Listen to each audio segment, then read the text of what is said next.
Hello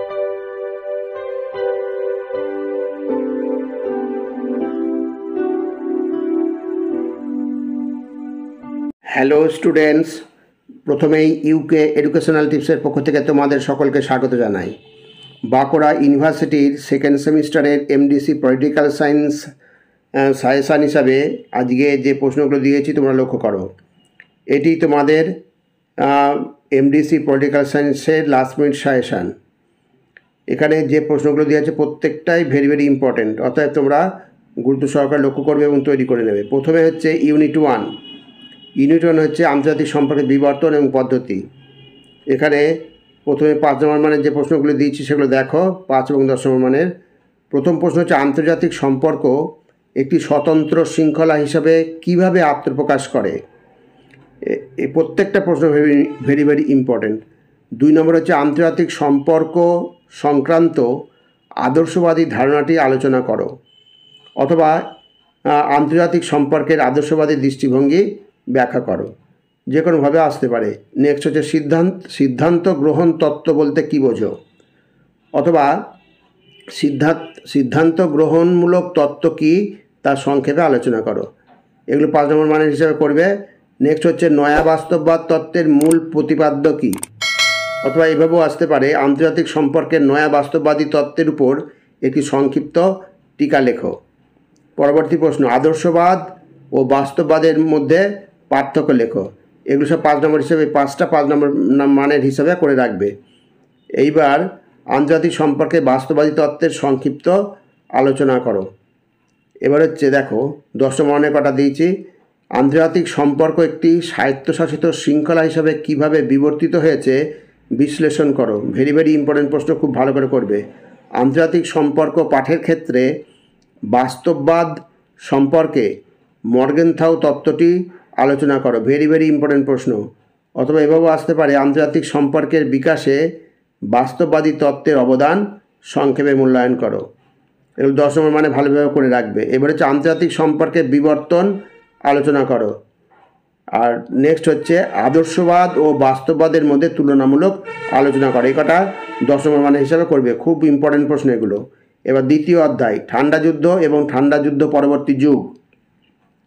এখানে প্রথম প্রশ্ন হচ্ছে দেখো ঠান্ডা যুদ্ধের সূচনার কারণগুলি আলোচনা করো। ভেরি ইম্পর্টেন্ট প্রশ্ন। 2 নম্বর হচ্ছে সোভিয়েত ইউনিয়নের পতনের কারণগুলি সংক্ষেপে লেখো। ভেরি ইম্পর্টেন্ট প্রশ্ন।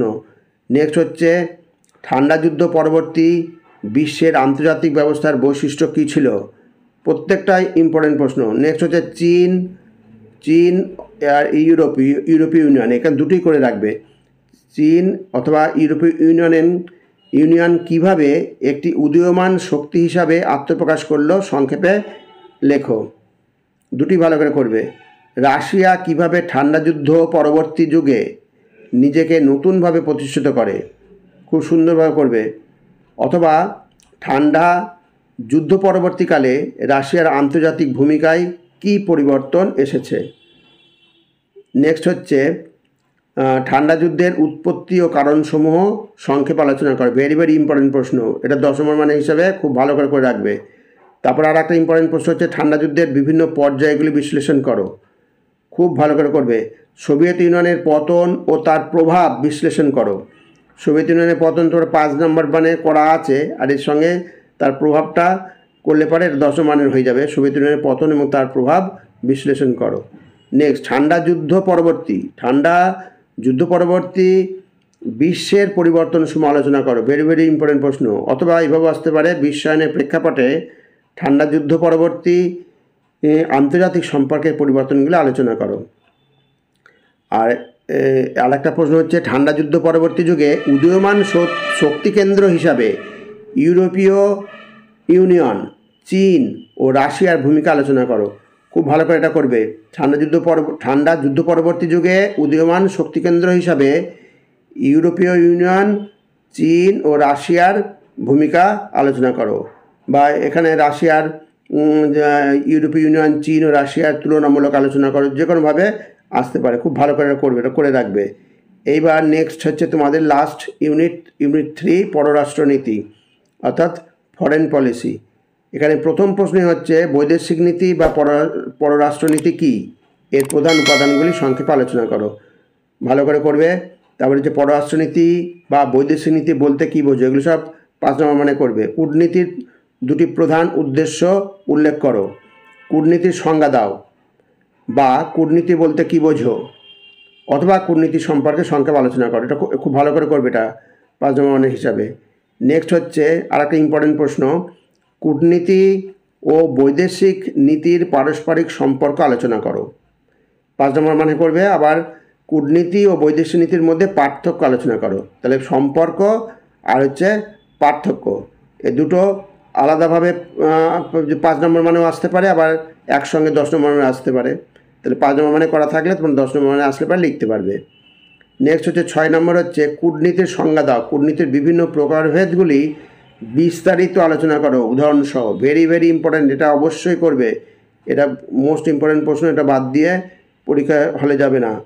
তারপরে হচ্ছে কূটনীতির অর্থ বৈশিষ্ট্যগুলি ব্যাখ্যা করো, এটা একটা ইম্পর্ট্যান্ট প্রশ্ন।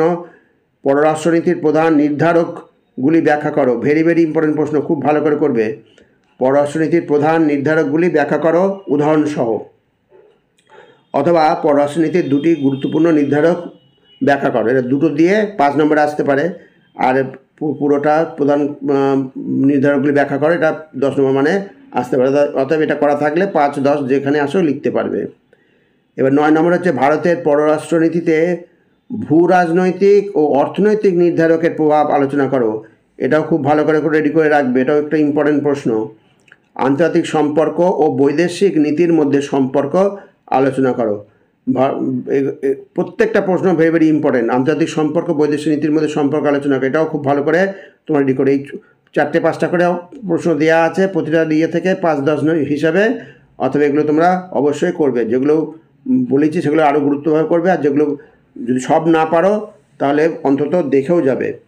যাই হোক স্টুডেন্টস, ভিডিওটা যদি ভালো লাগে অবশ্যই সাবস্ক্রাইব করো, এর সাথে একটা লাইক দিও এবং তোমার ফ্রেন্ডসদের মধ্যে ভিডিওটি শেয়ার করো। তাহলে স্টুডেন্টস আজকে এখানেই শেষ করি। তোমরা সকলে ভালো থেকো, সুস্থ থেকো, সুস্থভাবে পরীক্ষা দিও। Thank you very much.